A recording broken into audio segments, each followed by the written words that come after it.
Good morning student.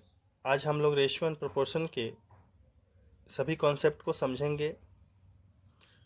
Ratio and proportion के जितने भी कॉन्सेप्ट हैं उन सभी कॉन्सेप्ट को एक एक करके हम लोग समझेंगे। जो रेशियो एंड प्रोपोर्शन के जितने भी क्वेश्चंस हैं उनको सॉल्व करते समय ये काफ़ी हेल्पफुल है। तो चलिए एक एक करके उन सभी कॉन्सेप्ट को हम लोग देखते हैं। तो पहला कॉन्सेप्ट क्या है, देखिए।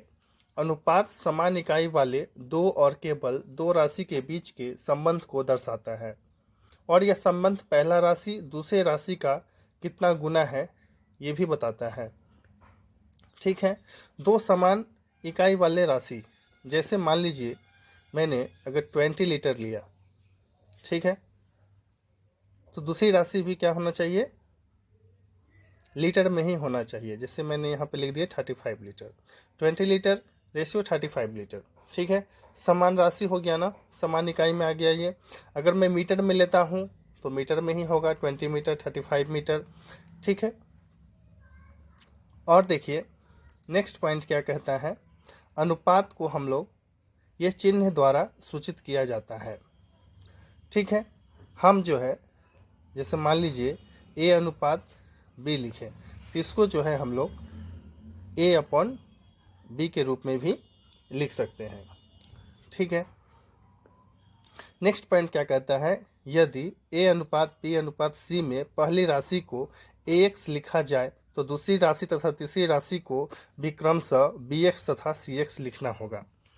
तो कहने का मतलब यहाँ पे ये है, जैसे मान लीजिए अगर मेरे पास अनुपात ए अनुपात बी अनुपात सी है, अगर दी हुई अनुपातिक राशि में अगर मान लीजिए हमें x का गुना करना हो, दी गई अनुपातिक राशि में x का गुना करना हो, मतलब a में अगर हम x का गुना करते हैं,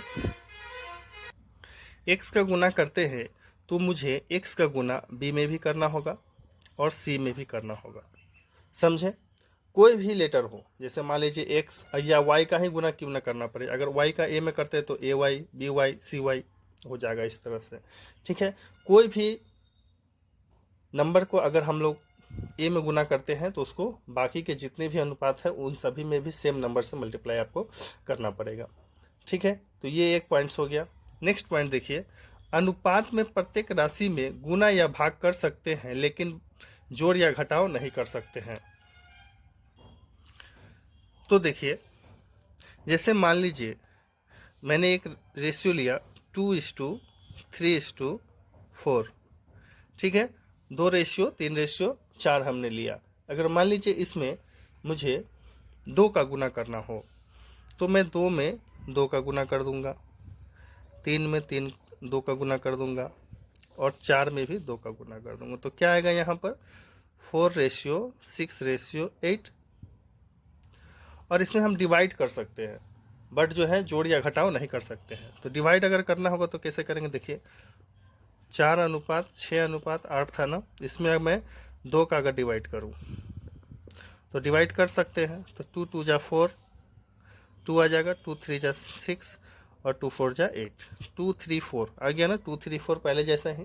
तो इसी तरह से हम इसमें दी हुई अनुपातिक राशि में गुना या भाग तो कर सकते हैं लेकिन जोड़ या घटाव नहीं कर सकते हैं। ये बहुत ही वाइटल पॉइंट्स है, आपको जो है इसको याद रखना चाहिए। चलिए नेक्स्ट पॉइंट को देखते हैं, यदि अनुपात भिन्न के रूप में हो तो पहले हरों का लसा को प्रत्येक अनुपातिक राशि से गुना करेंगे। ठीक है, अगर मान लीजिए अनुपातिक राशि आपका भिन्न में दिया हुआ है, उसको हमको पूर्ण अंक में निकालना हो तो कैसे निकालेंगे। तो सबसे पहले देखिए यहाँ पे एक रेशियो मैंने लिया है 1/2 अनुपात 1/3 अनुपात 1/4। तो यहाँ पे क्या होगा, 2 3 4 का एलसीएम क्या हो जाएगा, 12 हो जाएगा। ठीक है, तो 1/2 में 12 का मल्टीप्लाई करेंगे, 1/3 में भी 12 का मल्टीप्लाई करेंगे और 1/4 में भी 12 का मल्टीप्लाई करेंगे। मतलब एलसीएम लेकर के उस एलसीएम को हमको क्या करना है, सभी अनुपातिक राशि में गुना कर देना है, उसके बाद कटा देना है। 2 के टेबल में 12 कितनी बार में आएगा, 6 बार में, 3 4 जा 12 और 4 3 जा 12। तो क्या निकल के आ गया, 6:4:3। यह आ गया पूर्णांक में रेशियो आ गया। ठीक है, फ्रैक्शन से पूर्णांक में अगर लाना है तो इस तरह से हम लोग जो है रेशियो को लाते हैं। ठीक है, नेक्स्ट पॉइंट को हम लोग देखते हैं। अनुपात संबंधित प्रश्न में यदि दो या दो से अधिक राशि आपस में बराबर हो और उसका अनुपात प्राप्त करना हो तो उसके गुणांक कोफिशिएंट को उल्टा कर देते हैं। ठीक है, तो चलिए इससे रिलेटेड जो है क्वेश्चन को एक बार देख लेते हैं। एक बार फिर से इस पॉइंट्स को मैं पढ़ देता हूं। देखिए, अनुपात संबंधित प्रश्नों में यदि दो या दो से अधिक राशि आपस में बराबर हो और उसका अनुपात प्राप्त करना हो तो उसके गुणांक कोफिशिएंट को हम लोग क्या करते हैं, उल्टा कर देते हैं। तो चलिए इस पॉइंट से संबंधित 2-3 क्वेश्चंस को हम लोग सॉल्व करते हैं तो और अच्छी तरह से जो है समझ में आ जाएगा। तो देखिए क्या है, देखिए बोला गया था ना, दो या दो से अधिक राशि आपस में बराबर हो तो उसके कोएफिशिएंट गुणांक को हम लोग उल्टा कर देते हैं। तो यहाँ पे देखिए दो राशि आपस में बराबर है, 25 into A equal to 45 into B. तो ए और बी का रेशियो हमसे पूछ रहा है। तो यहाँ कैसे करेंगे, पहले तो इसको कटा लीजिए, 5 5 जा 25 और 5 9 जा 45। ठीक है, और ए अनुपात बी, तो यहाँ पे आंसर हो जाएगा 9:5। कैसे हुआ, देखिए जब दो राशि आपस में बराबर हो ना, जब दो राशि ही आपस में अगर बराबर हो तो उसकी कोफिशिएंट जो है क्या होते हैं, उल्टा हो जाते हैं। ठीक है, पलट देते हैं, उलट देते हैं। देखिए राइट वाला लेफ्ट में चला आएगा और लेफ्ट वाला जो है ना राइट में चला आएगा। ठीक है, ऐसा सिर्फ दो राशि आपस में बराबर हो तो ही हम कर सकते हैं, बट दो या दो से अधिक, यानी दो से अधिक राशि आपस में बराबर हो तब हम ऐसा नहीं करेंगे। तो कैसे बनाएंगे, देखिए यहाँ पे एक क्वेश्चन है, 2 into A equal to 3 into b equal to 4 into c. तो ए बी सी, देखिए यहाँ दो से अधिक राशि हो गए, 1 2 3 राशि हो गए। तो इसको कैसे जो है हम लोग ए बी सी का अनुपात निकालेंगे। तो यहाँ पे जो है कोएफिशिएंट को उल्टा कर दे। कोएफिशिएंट यहाँ पे क्या क्या है, 2 है, 3 है, 4 है। तो इसको उल्टा करेंगे तो क्या होगा, 1/2 हो जाएगा, रेशियो में लिखेंगे, और 1/3, और ये हो जाएगा 1/4। उल्टा करके इसको रेशियो में लिखना है। ठीक है, उसके बाद जो है ए बी सी का मान मेरे हमको निकल जाएगा। अच्छा, जब भिन्न में आ गया ना रेशियो, तो हम लोग पीछे पढ़े थे, भिन्न में जब रेशियो रहेगा तो हम क्या करेंगे, हरों का एलसीएम ले लेंगे। तो हरों का एलसीएम कितना हो जाएगा, 12, और 12 को क्या करना है, सब अनुपातिक राशि में गुना। ठीक है, 1/3 में भी 12 का कर लेते हैं गुना, और 1/4 में भी 12 का गुना कर लेते हैं। तो कटा देंगे, 2 छक 12, 3 चौके 12, 4 तिरिके 12। तो क्या आ गया मेरे पास, अब ए अनुपात बी अनुपात सी का मान आसानी से आ गया। देखिए क्या क्या आ गया, 6:4:3, 6 अनुपात 4 अनुपात 3, ये जो है इसका आंसर हो गया। ठीक है, इस तरह से जो है हम लोग क्वेश्चन का आंसर निकालेंगे। इसी पॉइंट से रिलेटेड एक क्वेश्चन और लेते हैं हम लोग। जैसे देखिए, यदि a into 10% equal to B का 15% और c का 20% हो तो a अनुपात b अनुपात c का मान निकालिए। तो सबसे पहले तो देखिए परसेंट तीनों में दिया हुआ और तीनों राशि बराबर है, तो परसेंट से परसेंट हम लोग जो है काट देंगे। उसके बाद देखिए 10%, 15% और c का जो है 20% था, है ना। तो देखिए यहाँ पे जो है कटा देंगे हम लोग, 5 से कटाते हैं अगर, 5 दूना 10, 5 तिरिका 15 और 5 चौका 20। ठीक है, तो यहाँ पे क्या निकल के आ गया, 2a equal to 3b equal to 4c आ गया ना। तो अब जो है ए बी सी का रेशियो हमें निकालना है, तो इसका कोएफिशिएंट को उल्टा कर देते हैं। अभी अभी हम लोगों ने पढ़ा है, तो क्या होगा, 1/2 रेशियो 1/3 और 1/4। तो अब क्या करेंगे, इन सब का एलसीएम ले लेंगे। तो एलसीएम कितना आएगा, 2 3 और 4 का एलसीएम हो जाएगा 12। तो 1/2 में 12 का मल्टीप्लाई, रेशियो 1/3 में 12 का मल्टीप्लाई, रेशियो 1/4 में 12 का मल्टीप्लाई। कटा देंगे, 2 छक 12, 3 चौके 12, 4 तिरिका 12। तो अब जो है A ratio B ratio C का मान कितना आ गया, 6:4:3, ये आंसर आ गया। ठीक है, इस तरह से इस क्वेश्चन सॉल्व करेंगे। अच्छा, नेक्स्ट क्वेश्चन देखते हैं, इसी पॉइंट से रिलेटेड है। यदि ए का 0.7 इक्वल टू बी का 0.5 क्या है, आपस में बराबर है, तो ए और बी का मान निकाले। तो यहाँ डेसिमल इक्वल है तो डेसिमल से डेसिमल हटा देते हैं, क्योंकि डेसिमल के एक पॉइंट बाद ही जो है डेसिमल है। तो अब हम लोग क्या करेंगे, यहाँ पे A रेशियो B का मान निकालेंगे। अच्छा, बताए थे ना दो राशि जब आपस में बराबर हो तो उसको उल्टा कर देते हैं, तो ये 5 यहाँ आ जाएगा और ये 7 इधर आ जाएगा। ठीक है, बहुत ही आसान है। अच्छा ठीक है, चलिए अब जो है हम लोग क्या करते हैं, नेक्स्ट क्वेश्चन को देखते हैं। यदि A का 1/4 इक्वल टू B का 20% का C का 0.4 हो तो A अनुपात B अनुपात C का मान निकालिए। ठीक है, ये तो फ्रैक्शन में है ही पहले से, तो B का 20%, तो 20% कितना होगा, 20% हो जाएगा 1/5 और ये 0.4 है तो इसको लिख लेंगे 4/10। ठीक है, इसको कटा भी लेंगे हम लोग। ठीक है, चलिए इस क्वेश्चन को हम लोग एक बार देखते हैं। तो देखिए ये तो 1/4 है ही, B का 20% अगर हम निकालते हैं 20/100 तो क्या हो जाएगा, 21 जा 20, 25, 100 बार में चला जाएगा तो क्या है, क्या इसका वैल्यू 1/5।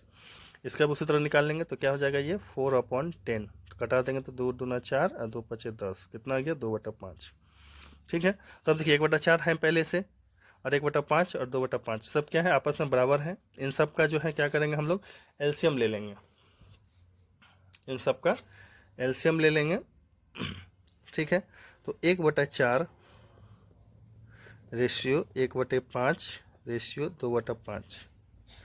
ठीक है ना। पहले तो इसका हम लोग क्या करेंगे, कोएफिशिएंट को उल्टा कर देंगे, तो उल्टा करेंगे तो क्या आएगा, कोएफिशिएंट को उल्टा करेंगे तो क्या आएगा, 4/1 रेशियो 5/1 रेशियो 5/2। ठीक है, इन सब का एलसीएम हम लोग ले लेंगे, कितना आ जाएगा 2। एलसीएम क्या हो जाएगा 2 का मल्टीप्लाई कर देंगे सब में तो क्या हो जाएगा यहाँ पे 8 और ये हो जाएगा 10, 2 से 2 कट जाएगा और ये हो जाएगा 5। 8 रेशियो 10 रेशियो 5। ठीक है, ये इसका जो है क्वेश्चन का आंसर होगा।